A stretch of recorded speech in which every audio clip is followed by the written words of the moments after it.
নতুন গল্প, অল্প স্বল্প, অনলি অন রূপকথা।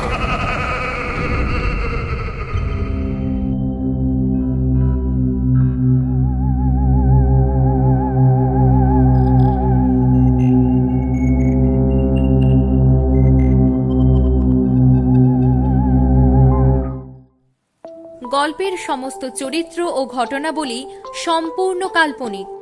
বাস্তবের সাথে কোনো মিল থেকে থাকলে সেটা সম্পূর্ণ অনিচ্ছাকৃত ও কাকতালীয়। রূপকথা মানেই যেখানে রহস্য রোমাঞ্চের ঘনঘটা থাকে, থাকে হাড় হিম করা নতুন কিছু ভূতের গল্প ও অল্প স্বল্প কবিতা। কাজেই আর বিলম্ব না করে গল্প শোনার পাশাপাশি রূপকথা চ্যানেলটিকে সাবস্ক্রাইব করুন, আর সবার আগে নোটিফিকেশন পাওয়ার জন্য পাশে থাকা বেল আইকনটি প্রেস করে অল করে রাখুন।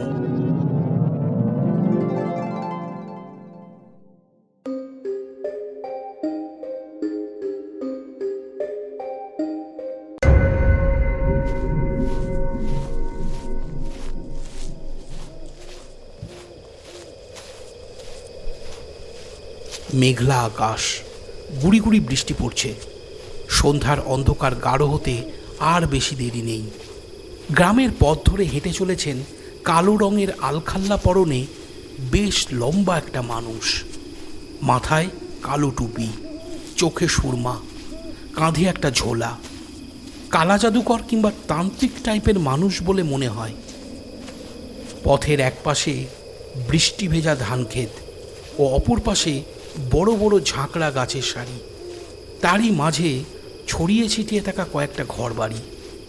আলখাল্লা পরনে মানুষটি অনেকটা পথ হাঁটার পর একটা টালির ছাউনি দেওয়া বাড়ির নিচের বারান্দায় উঠে দাঁড়ালেন। তারপর অতি সন্তর্পণে দরজায় কড়া নাড়লেন। অল্পক্ষণ পর দরজা খুলে বেরিয়ে এলো এক যৌবনা তরুণী। মেয়েটি পরিপূর্ণ দৃষ্টিতে তাকালো জাদুকরের দিকে আর বলল, কোথায় যেতে হবে আমাকে? সেই কথা শুনে জাদুকর মেয়েটির হাত খামচে টেনে ধরে বলল, তোর কাজ করতে এসেছি মনে রাখিস, তাই ভুলেও আমার কাজে বাধা সৃষ্টি করে এত প্রশ্ন করিস না মেয়ে। যা করতে বলবো তাই করবি, কোনো চিন্তা করিস না। চল এখন আমার সঙ্গে। সিল্কের লম্বা কালো ঝুলওয়ালা লেহেঙ্গা পরে মেয়েটা অন্ধকার পথে জাদুকরের সঙ্গে কোথায় যেন হারিয়ে গেল। কিছুক্ষণ অন্ধকারে পথ হাতড়াবার পর ঘাসে ঢাকা বিশাল একখান মাঠের মাঝে তারা এসে পৌঁছালো। মাঠের মাঝে একটা মসজিদ। মসজিদের ওপার থেকে জঙ্গল শুরু হয়েছে।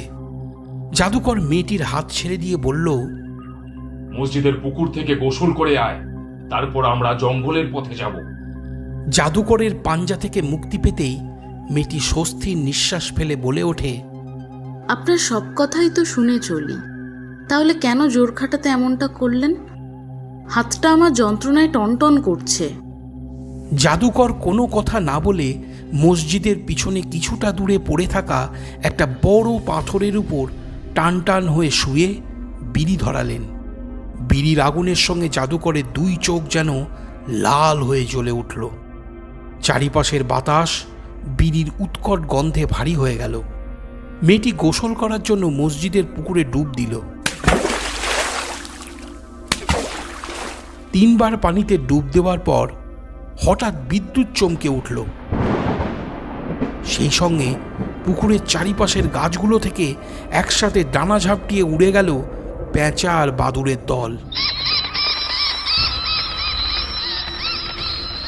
মেয়েটি ভয়ে পানি থেকে পাড়ে উঠে এলো। পোশাক বদলানোর সময় সে আধো অন্ধকারে দেখল ইমাম সাহেবের মতন দেখতে কেউ একজন দাঁড়িয়ে আছে মসজিদের সিঁড়ির উপরে। উনার হাতে একটা বিষধর সাপ জড়িয়ে ফনা তুলেছে ছবল দেওয়ার জন্য। ইমাম সাহেবের সেদিকে কোনো ভ্রুক্ষেপ নেই। উনি তখনও এক দৃষ্টিতে চেয়ে আছেন মেয়েটির দিকে। মেয়েটি চমকে উঠে নিজেকে একটা গাছের আড়ালে লুকিয়ে সেখান থেকে দেখতে লাগলো ইমাম সাহেবের কার্যকলাপ। তখনই তার একটা কথা মনে পড়ল। সে জানে ওই মসজিদ দীর্ঘদিন ধরে বন্ধ অবস্থায় পড়ে আছে। দিনের বেলাতে যেখানে কোনো জনমানুষের চিহ্ন খুঁজে পাওয়া যায় না, সেখানে এই অন্ধকারে আজ ইমাম সাহেব কেন এসেছেন? তাহলে কি জাদুকর উনাকে এখানে আসতে বলেছে? মেয়েটির মনে তখন নানান প্রশ্নের ঝড় উঠেছে। এমন সময় ইমাম সাহেব হেসে উঠে জ্যান্ত সাপটাকে গিলে ফেললেন। এদিকে তখন সেই ভয়ঙ্কর দৃশ্য দেখে মেয়েটি ভয়ে নিজের 2 হাত দিয়ে মুখ ঢেকে নিয়েছে। জোরে জোরে তার নিঃশ্বাস পড়ছে। সেই মুহূর্তে হঠাৎ 2টো শক্তিশালী হাত এগিয়ে এসে মেয়েটিকে কাছে টেনে নেয়। মরা মানুষের মতন ঠান্ডা সেই স্পর্শ। মেয়েটি দেখে অন্ধকারে 2টো লাল চোখ জ্বলছে আর বিড়ির গন্ধ বেরোচ্ছে। লাল চোখ 2টো ক্রমশ মেয়েটির গাল স্পর্শ করে কানের কাছে চলে গেল। মেয়েটি তখন অস্থির হয়ে উঠেছে, প্রচণ্ড রাগে ও ভয়ে ফুঁসছে, কিন্তু নড়াচড়ার ক্ষমতা তার নেই। ঠিক তখনই শোনা গেল জাদুকরের কণ্ঠস্বর। তোর এত ভয় কিসের? আমি তো আছি। যা দেখেছিস তাতে স্পষ্ট ইঙ্গিত মেলে যে শয়তান তার উন্মাদ খেয়ালের আগাম বার্তা পাঠিয়েছে। তুই তোর লক্ষ্যে সফল হবি। এই কথা বলে জাদুকর মেয়েটিকে ছেড়ে দিয়ে হাসতে হাসতে জঙ্গলের পথ ধরল। আবারও বিদ্যুৎ চমকালো। সেই আলোয় দেখা গেল মেয়েটির চোখে মুখে তখন ফুটে উঠেছে এক সুখময় ক্লান্তি। জঙ্গলের পথে অনেকটা হাঁটার পর একটা কবরস্থানে দেখা মিলল। থরে থরে সাজানো কবর। তারই মধ্যে থেকে মাটি শুকে একটা কবরকে বেছে নেন জাদুকর। কবরের আলগা মাটি দেখে বোঝা যায় কয়েকদিন আগেই লাশটাকে সেখানে দাফন করা হয়েছে। জাদুকর প্রথমে একটা লণ্ঠন জ্বালেন, তারপর মেয়েটিকে সেই কবরের একপাশে বসতে বলে কোথায় যেন চলে যান। অল্পক্ষণ পর ছুরি হাতে একটা ছাগল ধরে আনেন। উনার কার্যকলাপ দেখে এটা বোঝা যায় যে পূর্ব হতেই সকল আয়োজন করে রেখেছিলেন। এরপর বিড়বিড় করে কোনো মন্ত্র পড়ে সেই ছাগলের কুরবানি দিয়ে মৃত ছাগলের বুক চিরে বের করে নেন কলিজা। তারপর সেটিকে 2 টুকরো করে 1 টুকরো নিজে চিবিয়ে খান ও অন্য টুকরোটা খেতে বলে মেয়েটিকে। কাঁচা মাংসের গন্ধে মেয়েটির গা গুলিয়ে ওঠে, কিন্তু না খেয়ে উপায় নেই, তাই সে মাংসের টুকরোটাকে দাঁতে কেটে ফেলে দেয়। ওদিকে তখন জাদুকর কবরের মাটি খুঁড়ে সাদা কাপড় জড়ানো লাশটাকে বের করে এনেছেন, আর লাশের গা থেকে কাপড় সরিয়ে বিচিত্র ভাষায় বিড়বিড় করে মন্ত্র পড়ছেন। লাশটা এক যুবতী মেয়ের। তখনও মৃত যুবতীর শরীরে কোনো বিকৃতির লক্ষণ ফুটে ওঠেনি। জাদুকর প্রথমে মন্ত্র পড়তে পড়তে একটা কাঁচি দিয়ে মৃতের মাথা থেকে কিছুটা চুলের অংশ কেটে নেন। ঠিক সেই সময় কবরস্থানের দিক বিদিক ফুঁড়ে ভেসে আসতে থাকে জাদুকরের মন্ত্রধ্বনির মতোই একাধিক কণ্ঠের ধ্বনি।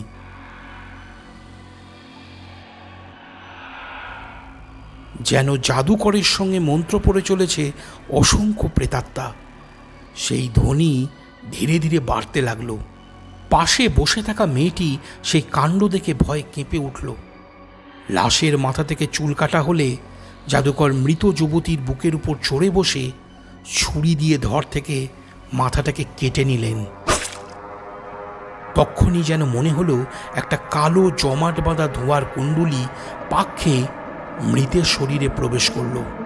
সেই সঙ্গে কবরের একপাশে পড়ে থাকা ছাগলের কাটা মাথাটা হঠাৎ কেঁপে উঠে চোখ খুলল।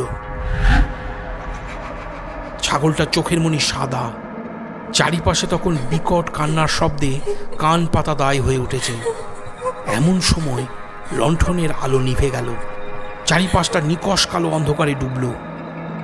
কান্নার শব্দ থামতেই মেয়েটি আবছা আলোয় দেখল জাদুকরের সামনে কখন যেন আবির্ভূত হয়েছে এক ভয়ঙ্কর মূর্তি। দেহটা মানুষের, মুখ আর মাথা শিংওয়ালা ছাগলের। অনেকটা মৃত যুবতীর শরীরে ছাগলের কাটা মাথাটাকে জুড়ে দিলে যেমন দেখতে হয় ঠিক তেমন। সেই ভয়ঙ্কর মূর্তি অদৃশ্য হলে জাদুকর কবরের গর্তে মাটি ঢেলে দিয়ে লাশের দেহ থেকে কেটে নেওয়া মুন্ডুটাকে একটা কালো কাপড়ে জড়িয়ে নিলেন। তারপর সেই মেয়েটিকে সঙ্গে করে গ্রামের পথ ধরলেন। তখন গভীর রাত। অনেকটা পথ পেরিয়ে তারা বিশাল এক অট্টালিকার সামনে এসে পৌঁছালো। বাড়ির মূল ফটকের একপাশে লেখা খান মঞ্জিল। ভিতরে তখন একটা কুকুর পাহারারত অবস্থায় ছুটে বেড়াচ্ছে। মেয়েটি দরজার সামনে দাঁড়িয়ে আলো আধারিতে কি যেন করল। সঙ্গে সঙ্গে খুট করে একটা শব্দ হয়ে দরজার এক ছোট অংশের কপাট খুলে গেল। জাদুকর মাথা ঝুঁকিয়ে প্রথমে বাড়ির ভেতরে পা রাখলেন, তার পিছনে মেয়েটি। কুকুরটা সেই দেখে চিৎকার করে তেড়ে এলো। তক্ষুনি জাদুকর নিজের ডান হাত শূন্যে তুলে ঘোরাতে লাগলেন। হাতের তালে তালে চারিপাশে স্থির বাতাস হঠাৎ অশান্ত হয়ে ঝোড়ো বাতাসের রূপ নিয়ে ধেয়ে গেল কুকুরটার দিকে।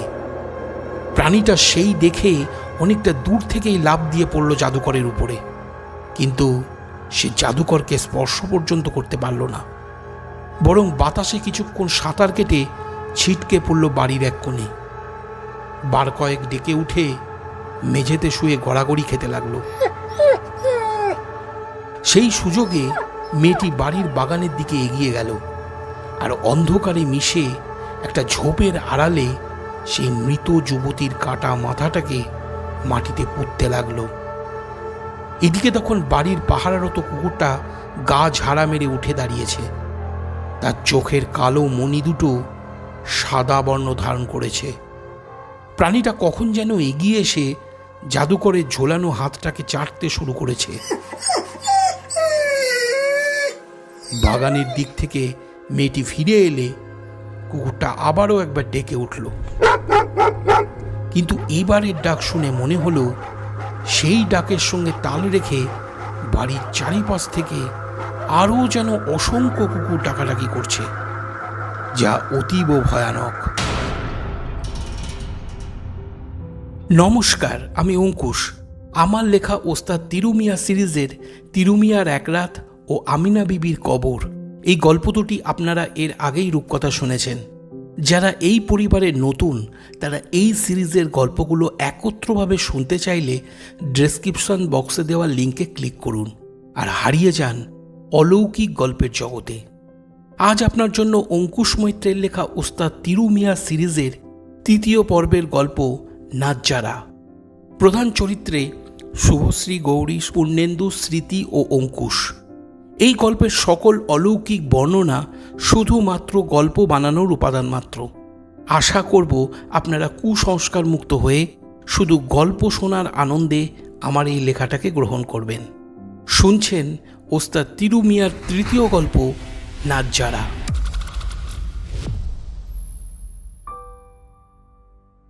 আমার নাম শুভ রহমান। আজ যে ঘটনার কথা আপনাদেরকে শোনাতে চলেছি তা আমি ওস্তাদ তিরু মিয়ার মুখে শুনেছিলাম। মানুষটার সঙ্গে আমার পরিচয় কিভাবে হয়েছিল তার কথা আমি প্রথম গল্পেই বলেছি, তবে উনার বলা একটা কথা আজও যেন আমার মনে বারংবার ধ্বনিত হয়ে উনার উপস্থিতিকে অনুভব করায়। উনি বলতেন, লোকে আমাকে ফকির বাবা বলে, কেউ বা বলে ওস্তাদ তিরু মিয়া। আসলে আমি তার হুকুমের গোলাম। তিনি আমাকে অতীত ও ভবিষ্যৎকে দেখার শক্তি তো দিয়েছেন, কিন্তু তার সৃষ্টি করা নিয়মকে উল্লঙ্ঘন না করারও হুকুম দিয়েছেন। তাই সকল প্রশ্নের উত্তর আমি কাউকেই দিই না। মুর্শিদাবাদের কাছে হুগলি নদীর তীরে রোশনাইগঞ্জের একটা মসজিদ, যেখানে বিরল খান নামে একটি ছেলে অন্যান্য ছেলেমেয়েদের সাথে কোরআন পড়তে আসত। বিরল ধনী পরিবারের ছেলে হওয়া সত্ত্বেও তার চলাফেরায় তা প্রকাশ পেত না। আর পাঁচজনের মতোই পায়ে হেঁটে মসজিদে আসত, আবার ফিরে যেত। কিন্তু তার পরিবারে দামি দামি গাড়ি, চাকর বাকর সবই ছিল। সে দেখতে এতটাই সুন্দর ছিল যে তাকে কোনো মেয়ে একবার দেখলেই চোখ ফেরাতে পারত না। মসজিদে কোরআন পড়তে আসা জাহেদা ও ফাতেমা নামে দুইটি মেয়ে বিরলকে পছন্দ করত। জাহেদা কখনো নিজের পছন্দের কথা মুখ ফুটে না বললেও ফাতেমা কিন্তু নানাভাবে বোঝানোর চেষ্টা করত। বিরল ফাতেমার কথায় গুরুত্ব কম দিয়ে মজাই বরং বেশি করত। আসলে বিরল ফাতেমাকে একজন প্রকৃত বন্ধু ছাড়া আর কিছুই মনে করতো না। বিরল ভালোবাসত নিশা নামে একটি মেয়েকে, যে মেয়েটিও ওই মসজিদেই কোরআন পড়তে আসতো। নিশা কিন্তু কখনোই বিরলকে নিজের কাছে আসতে দিত না। বিরল প্রশ্ন করলে নিশা বলতো, তুমি অনেক ভালো মানুষ বিরল। আমি জানি তুমি আমার প্রতি দুর্বল হয়ে পড়েছ। এই দুর্বলতাকে কাটিয়ে সামনের দিকে এগিয়ে যাও। যারা তোমাকে ভালোবাসে তাদেরকে ভালোবাসো, আমাকে ভুলে যাও। সে কেন এই কথা বলতো তা কেউ জানতো না। এদিকে বিরল ছাড়বার পাত্র নয়। সে সুযোগ পেলেই নিশার কাছে ছুটে যেত। এক পর্যায়ে তাদের সকলেরই সম্পূর্ণ কোরআনে হেফজ করা হয়ে যায়। তখন নিশা কাউকে না জানিয়ে মসজিদে আসা ছেড়ে দেয়। বিরল পাগলের মতন হয়ে নিশার খোঁজ করতে থাকে। অনেক খোঁজার পরেও তার কোনো সন্ধান পাওয়া যায় না। মসজিদের ইমাম সাহেবকে জিজ্ঞাসা করলে উনি বলেন, নিশা তার পরিবারের সঙ্গে অনেক দূরে চলে গেছে। তারা কোথায় গেছে তা উনি জানেন না। বিরল নিশার ফিরে আসার অপেক্ষায় বহু দিন কাটিয়ে ফেলে। একদিন বিরলের পিতা ছেলের ওই অবস্থা দেখে ব্যবসার কাজে তাকে কাশ্মীরে পাঠিয়ে দেয়। কেটে যায় 5টা বছর। বিরল তখন বড় ব্যবসাদার। কাশ্মীর থেকে শীতের পোশাক কিনে তা কলকাতার বাজারে বিক্রি করে। যখন সে কলকাতায় আসে তখন কিছুদিনের ছুটি নিয়ে রোশনাইগঞ্জের পৈতৃক বাড়ি খান মঞ্জিলে তার বাবা মার সঙ্গে দেখা করতে যায়। এবারে সে 1 মাসের ছুটি নিয়ে এসেছে, কারণ বিরলের বাবা মা ঠিক করেছেন তাদের একমাত্র ছেলের বিয়ে দেবে জাহেদা খাতুন নামে একটি মেয়ের সঙ্গে। এই সূত্রে বলে রাখি, জাহেদা হলো সেই মেয়ে যে একটা সময় বিরলের সঙ্গে মসজিদে কোরআন পড়তে আসত। বিরল প্রথমে জাহেদাকে বিয়ে করতে রাজি হয়নি, কারণ সে তখনও পর্যন্ত নিশাকেই ভালোবাসত। কিন্তু অবশেষে বাবা মার মুখ চেয়ে এই বিয়েতে মত দেয়। খান মঞ্জিল সেজে ওঠে আলোর রোশনায়। আত্মীয় পরিজনে ভরে ওঠে বিশাল অট্টালিকা। বিয়ের কিছুদিন পূর্বেই বিরলের বাবা মা জাহেদাকে নিজের বাড়িতে এনে রাখেন, আর তার বিয়ের সকল আয়োজন খান পরিবারেই হতে থাকে। কারণ জাহেদারা ছিল খুবই গরিব। বিয়ের খরচ জোগাড় করার মতন সাধ্যও তাদের ছিল না। বিয়ে উপলক্ষে বিরল যখন রোশনাইগঞ্জে এলো, তখন সে সবার প্রথমে নিমন্ত্রণ বার্তা দিতে তার বন্ধু ফাতেমার বাড়িতে গেল। সেখানে পৌঁছালে সে ফাতেমার আম্মিজানের কাছ থেকে জানতে পারল গত 1 বছর আগেই ফাতেমা আত্মহত্যা করে মারা গেছে। কী কারণে সে আত্মহত্যা করেছে তা সকলের কাছেই অজানা। বিরলের মন খারাপ হয়ে গেল। এটা ভেবে যে একদিন সে এই রোশনাইগঞ্জের এলাকা থেকেই নিজের ভালোবাসার মানুষটিকে অজান্তেই হারিয়ে ফেলেছিল। আজ সে একই স্থান থেকে চিরতরে হারিয়ে ফেলল প্রিয় বন্ধু ফাতেমাকে। রাতে বাড়ি ফিরে খাওয়া দাওয়া সেরে বিরল নিজের ঘরে শুতে গেল। বিছানায় শুয়ে অনেক রাত পর্যন্ত সে ফাতেমার কথাই ভাবতে লাগল। একটা হাসি খুশি সুস্থ স্বাভাবিক মেয়ে কেন এমন কাজ করতে গেল? সে কি সত্যি আত্মঘাতী হয়েছিল, নাকি কেউ তাকে হত্যা করেছিল? এই বিষয়ে নানান কথা ভাবতে ভাবতে কখন যে বিরল ঘুমিয়ে পড়েছিল তা সে নিজেও টের পায়নি। রাত 2টোর সময় হঠাৎ তার ঘুম ভেঙে যায়। পানির তেষ্টায় তার গলা শুকিয়ে কাঠ। পানির জন্য যখনই সে রান্নাঘরের দিকে এগোয়, তখনই সে শুনতে পায় কেউ যেন বারান্দার কোণে থাকা বাথরুমের দিক থেকে বলছে, তুমি আমার কথা ভাবছিলে বিরল? আমি এসেছি। অনেক কষ্ট হচ্ছে কথা বলতে। একবার আমার কাছে এসো, এসো বলছি, এসো। বিরল কথাগুলো শুনে চমকে উঠল। সে ওই কণ্ঠস্বর চিনতে পেরেছে। ওটা ফাতেমার গলা। কিন্তু সে তো আর বেঁচে নেই। তাহলে বাথরুমে কে? কিছুক্ষণ একই জায়গায় দাঁড়িয়ে থেকে কৌতূহলবশত ধীরে ধীরে সে বাথরুমের দিকে এগোতে লাগলো। একসময় বাথরুমের লাইট জ্বেলে দরজা খুলতেই সে আঁতকে উঠে 4 পা পিছিয়ে গেল। বাথরুমের মেঝেতে ফাতেমা বসে একটা ছুরি দিয়ে নিচের মাথার চুল কাটছে। শরীরে এক ফালি কাফনের কাপড় জড়ানো, রক্তে মাখামাখি বুক পেটের অনাবৃত অংশটুকু, গলার নিচের অংশ ফাল হয়ে ছেঁড়া, চেরা অংশ দিয়ে রক্ত গড়িয়ে পড়ছে দুই উরুর মাঝে। তার নিঃশ্বাসের দুর্গন্ধে চারিপাশের বাতাস ভারী হয়ে উঠেছে। এমন সময় ফাতেমা হাতে ধরে থাকা চকচকে ধারালো ছুরিটা বিরলের দিকে এগিয়ে দিয়ে একটু হেসে বলল,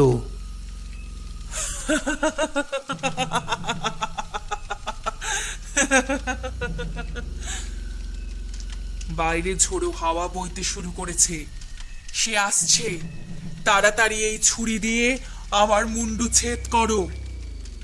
বিরল বিন্দুমাত্র ভয় না পেয়ে যন্ত্রচালিত পুতুলের মতন ছুরি চালাতে লাগলো। অপরদিকে ফাতেমার মুখ ক্রমশ ফ্যাকাশে হয়ে যেতে লাগলো। ধর থেকে মুন্ডুটা খসে পড়তেই গোঙানি শব্দ করে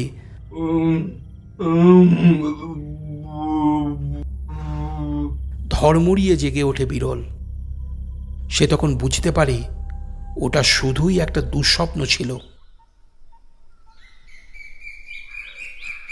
পরদিন ভোর হলে জাহিদা যখন চায়ের কাপ হাতে বিরলের ঘরে আসে, তখন বিরল প্রশ্ন করে, জাহেদা, তুমি কি জানো ফাতেমা আর বেঁচে নেই?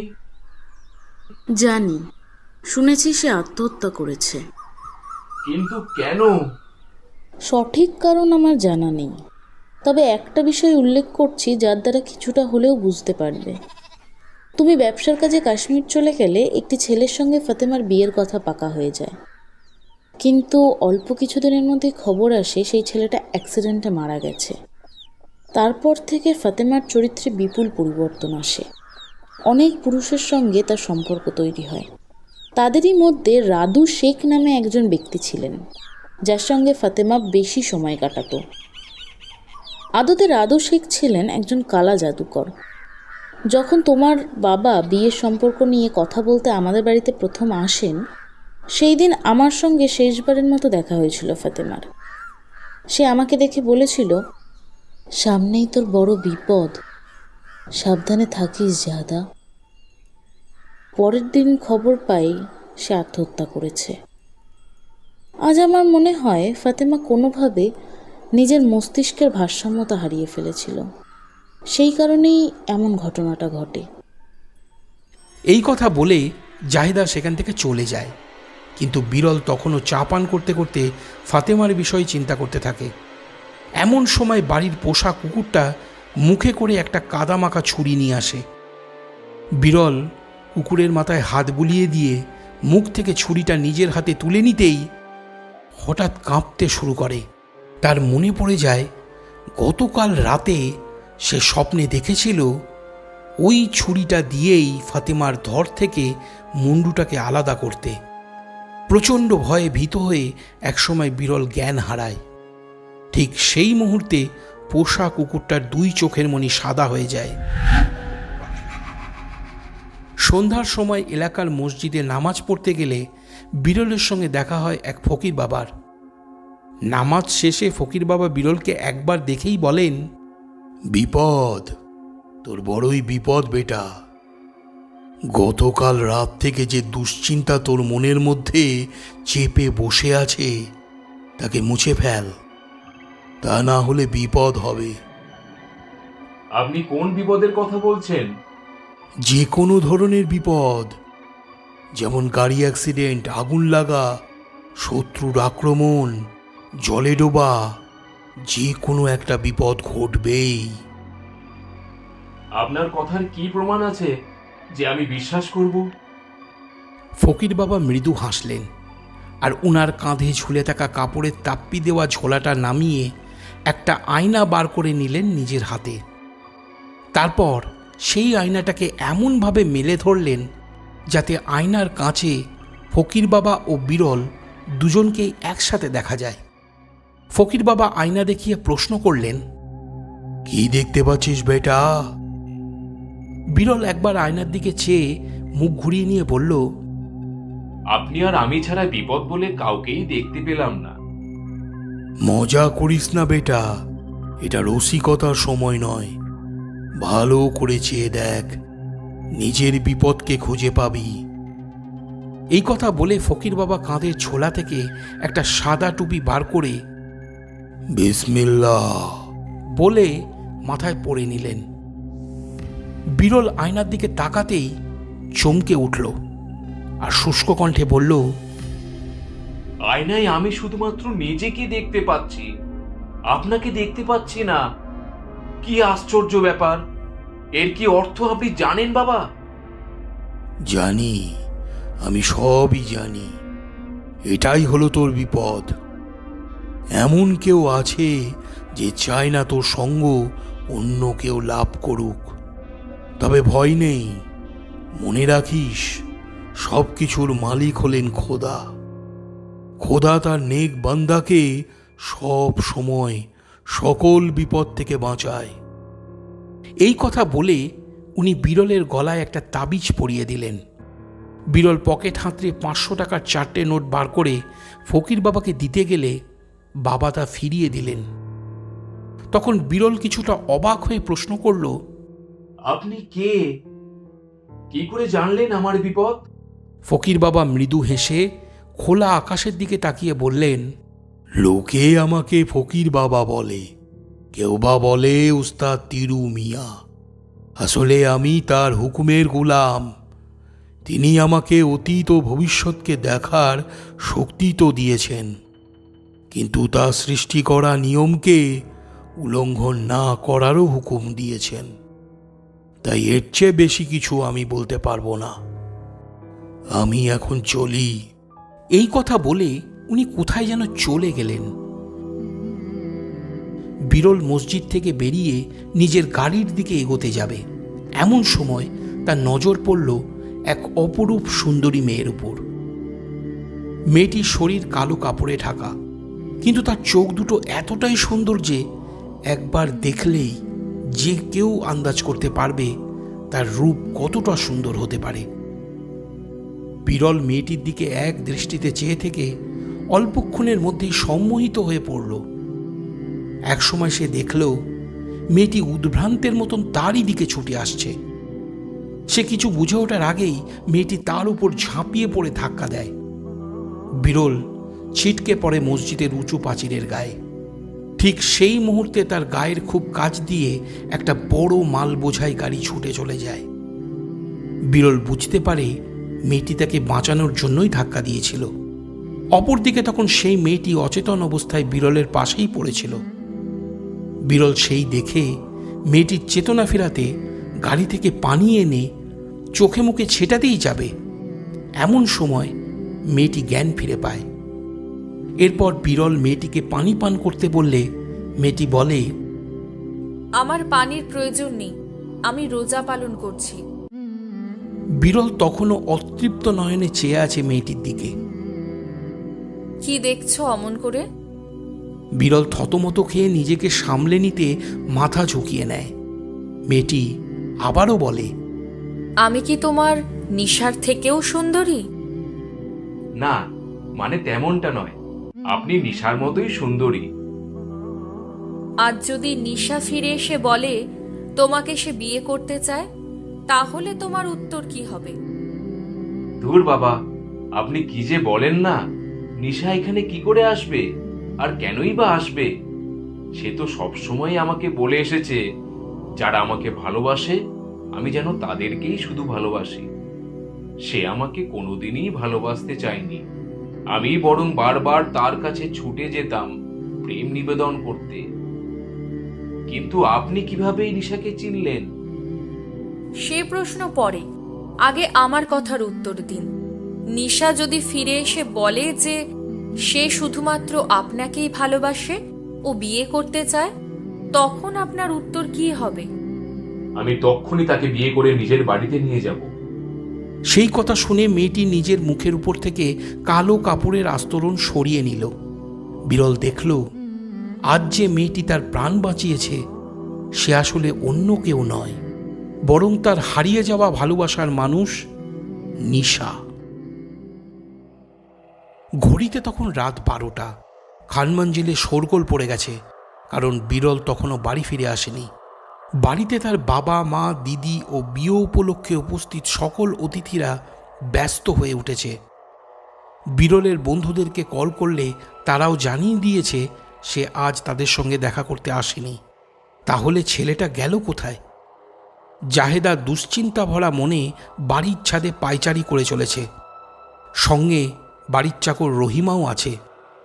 রহিমা খান মঞ্জিলের সবচেয়ে পুরনো চাকর, তাই বিরলের মা রহিমাকে দায়িত্ব দিয়েছে বিয়ের কয়দিন যেন সে জাহেদার দেখাশোনা করে। জাহেদা বারংবার বিরলকে ফোন করছে, কিন্তু বিরলের ফোন বেজে গেলেও সে কল রিসিভ করছে না। অনেক চেষ্টার পরেও যখন কোনো উপায় খুঁজে পাওয়া যায় না, তখন বিরলের দিদি ও জামাইবাবু ঠিক করে তারা থানার বড়বাবুকে বিষয়টা জানিয়ে ওনার সাহায্য নেবেন। সেই উদ্দেশ্যে বাড়ি থেকে তারা রওনা দিতে যাবে। এমন সময় বাড়ির ফটকের সামনে এসে দাঁড়ালো বিরলের গাড়ি। জাহেদার ছাদ থেকে তা দেখতে পেয়ে ছুটে সিঁড়ি ভেঙে নিচে নেমে আসে, আর সেই প্রথমে বাড়ির সদর দরজা খুলে দেয়। বিরলকে হাসি মুখে দাঁড়িয়ে থাকতে দেখে জাহেদা চমকে ওঠে। এক পা দুপা করে সে পিছিয়ে যায় বাড়ির ভেতরে। এরপর বাড়ির সকলে যা দেখে তাতে তারা বেশ অবাক হয়ে যায়, কারণ বিরলের পাশেই দাঁড়িয়ে আছে বিয়ের সাজে সজ্জিত পুতুলের মতন দেখতে একটি অপরূপ সুন্দরী মেয়ে, যাকে সে বিয়ে করে নিয়ে এসেছে। নাম নিশা। কিছুদিনের ব্যবধানে জাহেদার সঙ্গে বিরলের বিবাহ হবে। এই কথা ভেবে জাহেদা এই কদিনে নিজেকে প্রস্তুত করেছিল। মনে মনে কত না স্বপ্ন দেখেছিল সে, কিন্তু আজ এই মুহূর্ত থেকেই তার সকল স্বপ্ন ভেঙে চুরমার হয়ে গেল দেখে জাহেদা নিজেকে সামলাতে পারল না। সে নববধূকে দেখতেই উন্মাদ হয়ে চিৎকার করে বলে উঠল, ও তুই নিশা? বেশ তো চলে গিয়েছিলি বিরলের জীবন থেকে, আবার ফিরে এলি কেন হতচ্ছাড়ি মেয়ে? কি ভেবেছিস বিরলকে আমার থেকে কেড়ে নিয়ে সুখে সংসার করবি? তা হবে না, তোকে আমি ছাড়বো না নিশা। সেই কথা শুনে বিরলের পরিবারের সকলেই নির্বাক হয়ে বিস্মিত চোখে চেয়ে থাকে জাহেদার দিকে। জাহেদার বুকের মাঝে আবারও রক্ত ঝাঁঝিয়ে ওঠে। সে নিশার দিকে এগিয়ে গিয়ে নিঃসংকোচে সজোরে তাকে ধাক্কা মারে। সেই ধাক্কার বেগ সামলে নিয়ে নিশা একবারের জন্য জাহেদার দিকে চায়। সেই মুহূর্তেই জাহেদা জ্ঞান হারিয়ে ঘরের মেঝেতে লুটিয়ে পড়ে। বাড়ির সকলেই বিচলিত হয়ে পড়ে। জাহেদার জ্ঞান ফিরছে না দেখে বিরল অ্যাম্বুলেন্স ডেকে তাকে হাসপাতালে পাঠানোর ব্যবস্থা করে। বাড়ির সকলেই সেখানে যায়। শুধু বিরল, নিশা, চাকর রহিমা ও বিরলের ভাগ্নে মাহির বাড়িতে থেকে যায়। অপেক্ষার প্রহর কাটতে কাটতে ভোর হয়ে যায়, তবুও হাসপাতাল থেকে জাহেদার কোনো সংবাদ আসে না। এদিকে বেলা 11টার সময় রহিমা এসে খবর দেয় মাহিরের জ্বর এসেছে। বিরল ও নিশা ছুটে যায় মাহিরের ঘরে। জ্বরে ছেলেটার তখন গা পুড়ে যাচ্ছে। রহিমা একভাবে মাহিরের পাশে বসে তার কপালে ঠান্ডা পানিতে ভেজানো কাপড়ের ব্যান্ডেজ দিতে থাকে। অপরদিকে ফোন কলে খবর পেয়ে হাসপাতাল থেকে বাড়ির সকলেই প্রায় ফিরে আসে। অনেক চেষ্টা করেও কোনোভাবেই মাহিরের জ্বর কমে না, বরং তা বেড়ে 104 ডিগ্রিতে পৌঁছে যায়। মাহির চোখ খোলার অবস্থাটুকুও তখন হারিয়েছে। এমন সময় পাশের ঘর থেকে নিশা একটা কাঁসার বাটিতে কিছুটা পানি এনে বলে, আল্লাহর নামে পড়া এই পানি যখনই মাহিরের শরীরকে স্পর্শ করবে তখন তার জ্বর কমতে থাকবে। সেই কথা বাড়ির কেউই বিশ্বাস করতে চায় না। এরপর সত্যিই তাই হয়। সারা শরীরে সেই পানি লেপন করতেই মাহিরের জ্বর কমতে থাকে। 1 ঘন্টা পর সে সুস্থ হয়ে ওঠে। এরপর থেকে বাড়ির সকলেই নিশাকে বিরলের স্ত্রীর সম্মান দিতে আর কোনো কুণ্ঠাবোধ করে না। বেশ কিছুদিন কেটে যায়। একদিন রাতে বাড়ির সকলে যখন গভীর ঘুমে ডুবে আছে, তখন মাহিরের ঘুম ভেঙে যায়। সে দেখে সারবাঁধা ঘরগুলোর সামনের বারান্দা দিয়ে কাউকে ছাদের দিকে হেঁটে যেতে। মাহিরের তখন 13 বছর বয়স। তার জানার ইচ্ছা প্রবল। সে চুপিসারে সেই ছায়ামূর্তিকে লুকিয়ে অনুসরণ করে ছাদে পৌঁছে যায়। সে দেখে রাত প্রায় 2টোর সময় নিশা ছাদে বসে নামাজ পড়ছে। মাহির এই ঘটনায় ঘাবড়ে যায়। সে ওখান থেকে পালাতে গেলে নিশা তা দেখে ফেলে ও মাহিরের দিকে এগিয়ে যায়। মাহির প্রশ্ন করে, এত রাতে তুমি নামাজ পড়ছো কেন? সবাই তো সন্ধ্যের সময় নামাজ পড়ে, কেউ তো এত রাতে নামাজ পড়ে না। আমি সন্ধ্যার সময় নামাজ পড়তে ভুলে গিয়েছিলাম, তাই রাতে পড়ছি। এই কথা শুনে মাহির নিজের ঘরে গিয়ে আবার শুয়ে পড়ে। পরের দিন ভোরে বাড়ির সকলে যখন টেবিলে বসে একসাথে প্রাতরাশ সারছিল, তখন মাহির গত রাতের ঘটনার কথা বলে। কিন্তু সে ছোট বলে তার কথার কেউ গুরুত্ব দেয় না। কিন্তু তার কথা মনোযোগ সহকারে শুনতে থাকে বাড়ির কাজের লোক রহিমা। রহিমার কাছে এই বিষয়টা বেশ অদ্ভুত বলে মনে হতে থাকে। সন্ধ্যার পর সে সকলের নজর এড়িয়ে জাহেদার সঙ্গে দেখা করতে যায় তার বাড়িতে, আর মাহিরের বলা কথাগুলো সে জাহেদাকে বলে দেয়। জাহেদা তখন অনেকটাই সুস্থ। রহিমা চলে গেলে জাহেদা সেই রাতেই কোথায় যেন চলে যায়। এক সপ্তাহ পর রহিমা আবারও জাহেদার সঙ্গে দেখা করতে এলে জানতে পারে সেই দিনের পর থেকে জাহেদা আর বাড়ি ফিরে আসেনি। এদিকে এই এক সপ্তাহের মধ্যেই খান মঞ্জিলে পরপর অনেকগুলো ঘটনা ঘটে যায়। বিরলের চালু ব্যবসায় অনেক ক্ষতি হয়ে যায়। এক মানসিক অবসাদ বিরলকে ক্রমশ গ্রাস করতে থাকে। সে সবসময় অনুভব করতে থাকে কেউ যেন তার উপর গোপনে দৃষ্টি রেখে চলেছে। রাত নামতেই সারা বাড়িময় কেউ যেন ছুটে বেড়াচ্ছে। তার ঘুমের মাঝে আজও ফাতেমা ছুরি দিয়ে নিজের মাথার চুল কেটে ইনিয়ে বিনিয়ে কাঁদতে থাকে। বিরলকে অনেক ডাক্তারের কাছে নিয়ে যাওয়া হয়, কিন্তু কোনো ফল হয় না। তখন বিরলের এক কাছের বন্ধু পরামর্শ দিয়ে বলে কোনো পীর বাবার সাহায্য নিতে। বাড়ির সকলেই সেই কথায় গুরুত্ব দিলে বিরলকে এক পীর বাবার কাছে নিয়ে যাওয়া হয়। উনি বিরলকে একবার দেখেই বলে ওঠেন, কি বেটা, আমি তোকে আগেই সাবধান করে বলেছিলাম বিপদ আসতে পারে। আমার তাবিজ একবারের জন্য অ্যাক্সিডেন্টের হাত থেকে তোকে বাঁচিয়ে নিয়েছে, কিন্তু এবারে যে তা হবে না। এই কথা শুনে বাড়ির কেউ কিছু বুঝতে না পারলেও বিরল পীর বাবাকে দেখে চিনতে পারে। ও ক্ষীণ কণ্ঠে বলে ওঠে, ওস্তাদ তিরুমিয়াজি, আজও আমি বিশ্বাস করি সেদিন আপনার তাবিজ নয়, বরং একটি মেয়ে আমার প্রাণ বাঁচিয়েছিল। সে বর্তমানে আমার স্ত্রী। তিরুমিয়া হেসে বলে, বেশ তো বেটা, দেখা দেখি আমার তাবিজ। বিরল তাবিজ দেখাতে পারে না, কারণ সেদিন দুর্ঘটনার পূর্বেই বিরলের প্রাণ বাঁচাতে সকলের অলক্ষ্যে তার গলার তাবিজটা ছিঁড়ে পড়ে যায় মাটিতে। বিরল তা টের পায় না। এরপর তিরুমিয়া বিরলের সম্পর্কে সব কথা শুনে আবারও তার কাঁধের ঝোলা থেকে বার করে নেন একটা আয়না, আর সেই আয়না মেলে ধরেন বিরলের সামনে। সঙ্গে সঙ্গে আয়নার কাঁচ ভেঙে টুকরো টুকরো হয়ে যায়। প্রতিটা ভাঙা কাঁচের টুকরোতে এক ভয়ঙ্কর প্রতিচ্ছবি মুহূর্তের জন্য দেখা দিয়ে অদৃশ্য হয়। তিরুমিয়া বলেন, তোর বাড়ির উপর এক ভয়ঙ্কর জিনের দৃষ্টি রয়েছে, যাকে কেউ কালা জাদু করে ডেকে এনেছে। সেই জিনের কারণেই এই সমস্যার সৃষ্টি। এখন থেকে সকলকে সাবধানে থাকতে হবে, কারণ সেই জিন বিরলকে তার সঙ্গে করে নিয়ে যেতে চায়। তিরুমিয়ার কথা শুনে বাড়ির সকলের সন্দেহ হয় এই কাজ নিশ্চয়ই জাহেদা করেছে, কারণ সে বলেছিল বিরল আর নিশাকে সে শান্তিতে থাকতে দেবে না। অপরদিকে রহিমা নিজেই নিজেকে দোষারোপ করতে থাকে এটা ভেবে যে সে একদিন জাহেদাকে বিশ্বাস করে বাড়ির সব কথাই জানিয়েছিল।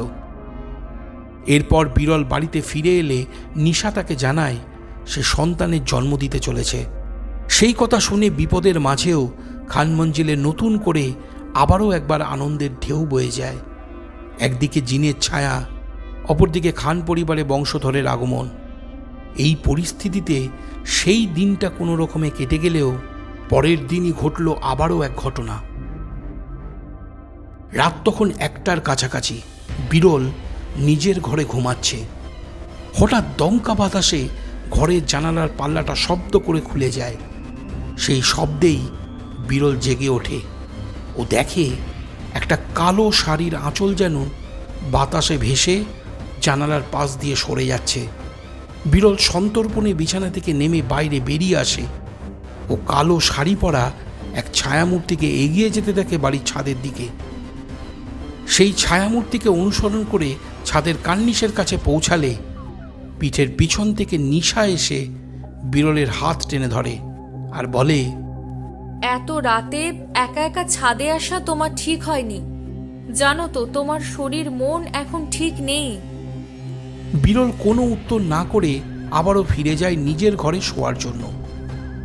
সেই রাতেই আবারও এক ছায়ামূর্তিকে ছাদের দিকে হেঁটে যেতে দেখে বাড়ির চাকর রহিমাও। সে বুঝে যায় হয়তো এটাই হবে সেই জিনের ছায়া। তাই সে ছায়ামূর্তিকে অনুসরণ করে বাড়ির ছাদে চলে যায়। সেখানে পৌঁছালে রহিমা দেখে রাত প্রায় 2টোর সময় আবারও নিশা ছাদে বসে নামাজ পড়ছে। এই কাণ্ড দেখে সে প্রচণ্ড ভয় পেয়ে সিঁড়ি ভেঙে নিচের দিকে নামতে থাকে। আর তাড়াহুড়োর মাঝে বারান্দার এক কোণে থাকা চিনেমাটির গোল ফ্লাওয়ার ভাসটা ধাক্কা লেগে মেঝেতে গড়িয়ে যায়। সেই শব্দ শুনতেই নিশা বুঝে যায় কে তার উপরে নজর রাখছে আর কেই বা এত রাতে তাকে দেখে নিয়েছে নামাজ পড়তে। এরপর রহিমা নিচে যাওয়ার সিঁড়ি ধরলে পা পিছলে মেঝেতে পড়ে জ্ঞান হারায়। বাড়ির সকলে রহিমার জ্ঞান ফেরাতে চোখে মুখে পানি ছেটাতে থাকে। তার জ্ঞান ফিরলে দেখা যায় সে স্বাভাবিক নেই। কপালের দুপাশের রগগুলো কালো চামড়া ফুঁড়ে বেরিয়ে আসতে বেশ মোটা আকার ধারণ করেছে। পান খাওয়া লালচে দাঁতের ফাঁক বেয়ে লালা গড়িয়ে পড়ছে। ঠোঁটের দুর্বোধ্য হাসি আক্রমণাত্মক হয়ে উঠেছে। 2 চোখে ফুটে উঠেছে খিদের জ্বালা। খিদেটা যে কিসের তা বোঝা গেল যখন সে হিংস্র জন্তুর মতন ঝাঁপিয়ে পড়ল বিরলের মায়ের উপর। হাতে পিঠে গলায় কামড়ে দিয়ে সে হাঁপাতে লাগলো জোরে জোরে। বাকিরা ততক্ষণে বুঝে গেছে রহিমার শরীরে কোনো প্রেত ভর করেছে। এখনই যদি তাকে ঠেকানো না যায় তাহলে সকলের মরণ নিশ্চিত। সেই কারণে রহিমার হাত পা দড়ি দিয়ে বেঁধে ফেলা হয়। আকাশ ফর্সা হতেই খানমঞ্জিলে ওস্তাদ তিরু মিয়াকে ডেকে আনা হয়। উনি কোরআন শরীফ বের করে উচ্চকণ্ঠে তা পাঠ করতে থাকে। মুহূর্তের মধ্যে রহিমার শরীরে থাকা জিন রহিমাকে শেষ করে দিতে উদ্যত হয়। দেখা যায় রহিমার গলায় 2টো শক্ত নখযুক্ত হাত চেপে ধরে আছে। রহিমা কাস্টেফোবিয়া রোগীদের মতন কাঁপছে। বাড়ির চতুর্দিক থেকে কোনো জন্তুর গর্জনের ধ্বনি বাড়ি কাঁপাতে শুরু করেছে। অপরদিকে তখন ওস্তাদ তিরু মিয়ার পাঠ করা কোরআনের আয়াত শুনে নিশা সহ্য করতে পারে না। তার মনে হতে লাগে এখনই বুঝি প্রাণটা বেরিয়ে যাবে। তাই সে নিজেকে একটা ঘরে বন্দি করে নেয়। এদিকে তখন রহিমার শরীরে থাকা জিন তার সমস্ত শক্তি দিয়ে রহিমাকে আক্রমণ করছে দেখে ওস্তাদ তিরু মিয়া দ্বিগুণ জোরে কোরআনের আয়াত পড়তে থাকে। ও এক সময় আল্লাহর নামে দোয়া পড়ে ফু দেয়। রহিমার নাক বেয়ে রক্ত গড়িয়ে পড়ে। সেই ভয়ঙ্কর গর্জন বন্ধ হয়। একটা দমকা বাতাস জানালার পাল্লা ভেঙে বার হয়ে যায়। রহিমা ধীরে ধীরে নিজের চেতনা ফিরে পেতে থাকে। ঠিক সেই মুহূর্তে জাহেদা এক কালা জাদুকরকে সঙ্গে করে খান মঞ্জিলে উপস্থিত হয়। ও জাহেদা সকলকে উদ্দেশ্য করে বলে, আপনারা হয়তো মনে করছেন আমি বিরল এই পরিবারের ক্ষতি করতে এইসব করেছি, কিন্তু তা নয়। আপনারা ভুল ভাবছেন। আসলে এই কালা জাদুকর আমাকে বলেছে এক ভয়ঙ্কর জিনের দৃষ্টিতে রয়েছে বিরলের আত্মা। জিনের উদ্দেশ্য ধীরে ধীরে বিরলের শরীরকে নোংরা করে তার রক্তকে বিষাক্ত করে মেরে ফেলা ও তার আত্মাকে সঙ্গে করে নিয়ে যাওয়া। এই জিন এখনো আমাদের মধ্যেই আছে। এই কথা শুনে বিরল প্রচণ্ড রেগে যায় আর বলে, পাগলের মতো কি যাতা বলছো জাহেদা? সে কে হতে পারে? আমার মা, আমার বাবা, আমার ভাগ্নে মাহির? কে সে? বলো বলো। শুনবে তার নাম? সে হলো তোমার স্ত্রী নিশা। সে আসলে একটা জিন। এই কথা শুনতেই খান মঞ্জিলে এক শোরগোল পড়ে যায়। জাহেদাকে অবিশ্বাসী প্রমাণ করতে বাড়ির সকলেই ছুটে যায় নিশার ঘরে।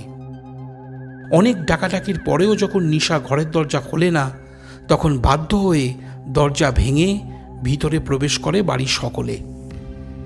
দেখা যায় নিশা ঘরের মেঝেতে বসে অন্ধকারে কি যেন পড়ছে। বিরল প্রশ্ন করে, তুমি এখানে ঘরের দরজা বন্ধ করে একান্তে কি পড়ছো? আমি যাই পড়ি না কেন, তা এই পরিবারের জন্য ভালোই হবে। কথা শেষ হলো না। কালা জাদুকর সকলকে চমকে দিয়ে এগিয়ে গেল নিশার কাছে। কেউ কিছু বুঝে ওঠার আগেই উনি পরনের কালো আলখাল্লার পকেট থেকে একটা ছোট্ট কাঁচের শিশি বার করে নিলেন ও তার মধ্যে থাকা মন্ত্রপ্রুত পানি ছিটিয়ে দিলেন নিশার শরীরে। সঙ্গে সঙ্গে বিকট চিৎকার করে নিশার হাত পা বেঁকে যেতে লাগলো। তার ফুলের মতন কোমল মুখে উজ্জুক্ত গর্তের সৃষ্টি হলো। নিশার ভিতরে থাকা জিন একসময় নিজের ভয়ঙ্কর রূপে প্রকাশ পেল। প্রথমেই সে কালা জাদুকরের ঘাড় মটকে দিয়ে ঘরের মেঝেতে বসিয়ে দিল। সেই দেখে ওস্তাদ তিরু মিয়া আবারও কোরআনের আয়াত পড়তে শুরু করল। তখনই নিশা হঠাৎ শান্ত হয়ে বলে উঠল, আমায় মারবেন না, আমি সব কিছু বলছি। জাহেদা খান পরিবারের ক্ষতি করতে এই জাদুঘরের সঙ্গে মিলে কালা জাদু করেছিল। এই কারণেই আমার এখানে আসা। বিরল আল্লাহর নেক বান্দা, তাই আমি সকলকে বাঁচানোর জন্য এখানে আসি। এই কথা শুনতেই তিরু মিয়া আল্লাহর নামে দোয়া পড়া পানি ছিটাতে থাকে নিশার উপরে। নিশার সারা শরীর জ্বলে পুড়ে যেতে থাকে। সে আবারও বলে, আমাকে আর কষ্ট দেবেন না, আমি আমার কথা শেষ করে এখান থেকে চলে যাব। জাহেদা একদিন বিরলকে মনে মনে ভালোবাসত, কিন্তু সে জানত বিরল শুধুমাত্র নিশাকেই ভালোবাসে। তাই সে সবার প্রথমে নিশাকে বিরলের জীবন থেকে সরানোর চেষ্টা করে। কিন্তু অল্প দিনের ব্যবধানেই জাহেদা বুঝে যায় নিশা মানুষ নয়, বরং জিনের মেয়ে। অপরদিকে নিশাও সেই কারণেই চায়নি বিরলের তার প্রতি ভালোবাসাকে প্রাধান্য দিতে। নিশা চিরদিনের জন্য বিরলের জীবন থেকে চলে যায়। তখন জাহেদার চোখে পড়ে বিরল ও ফাতেমার কাছাকাছি আসা। জাহেদা তা মেনে নিতে পারে না। একদিন সে হায়দার শেখ নামে এক জাদুঘরের সঙ্গে সাক্ষাৎ করে, যে এখন এই ঘরে মরে পড়ে আছে। হায়দার ও জাহেদা মিলে ফাতেমার ওপর কালা জাদু প্রয়োগ করে তাকে পাগল করে দেয়। ফাতেমা সেই যন্ত্রণা সহ্য করতে না পেরে একদিন আত্মহত্যা করে নেয়। এই সময়ের ব্যবধানেই হায়দার ও জাহেদা একে অপরের খুব কাছাকাছি চলে আসে। তখন জাহেদার কাছে একমাত্র লক্ষ্য হয়ে ওঠে বিরলের সম্পত্তিকে যেভাবেই হোক হাতিয়ে নেওয়া। তাই সে বিরলের সঙ্গে বিয়ে করতে রাজি হয়ে যায়। আবার অপরদিকে হায়দারের সঙ্গে মিলে এই খান পরিবারের ওপর কালা জাদুও করে দেয়। এই কথা শুনতেই জাহিদা চিৎকার করে বলে ওঠে, এই সবই মিথ্যা। নিশা আসলে একটা জিন। সে বিরলের আত্মাকে নিজের সাথে নিয়ে যেতে চায়। কেউ ওর কথা বিশ্বাস করবেন না। তখনই নিশা বলে, বাড়ির দক্ষিণ দিকে বাগানের ভিতর একটা জলপাই গাছের নিচে কালা জাদুর উপকরণ লুকিয়ে রাখা আছে, যা এই সর্বনাশের কারণ। অবিলম্বে তা নষ্ট করে দিন, তা না হলে কেউ প্রাণে বাঁচবে না।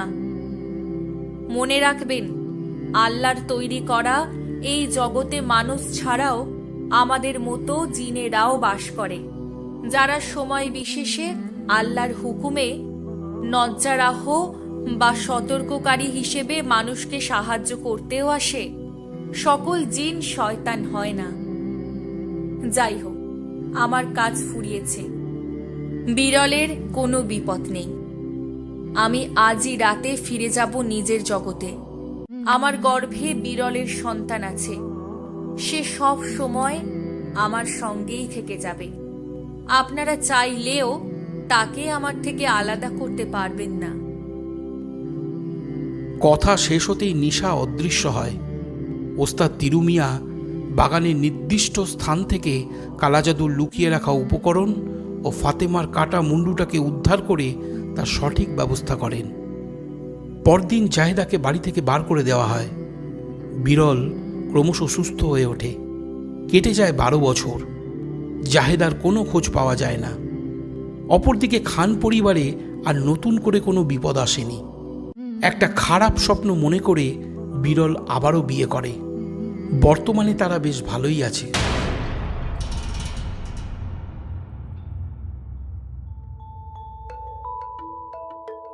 শেষ হলো আজকের গল্প নাজ্জারা। আবার একটা নতুন গল্প নিয়ে আমরা খুব তাড়াতাড়ি ফিরব। তাহলে এবার তোমরা চটপট কমেন্ট করে আমাকে জানাও আজকের গল্পটা তোমাদের কেমন লাগলো। যদি ভালো লেগে থাকে তাহলে শেয়ার করে দিও বন্ধুদের মধ্যে। আর রূপকথার সমস্ত নতুন নতুন গল্প কবিতা শুনতে সাবস্ক্রাইব করে নাও এই ইউটিউব চ্যানেলটিকে। সবাই ভালো থাকো, সুস্থ থাকো আর রূপকথার সঙ্গে থেকো। শুভরাত্রি।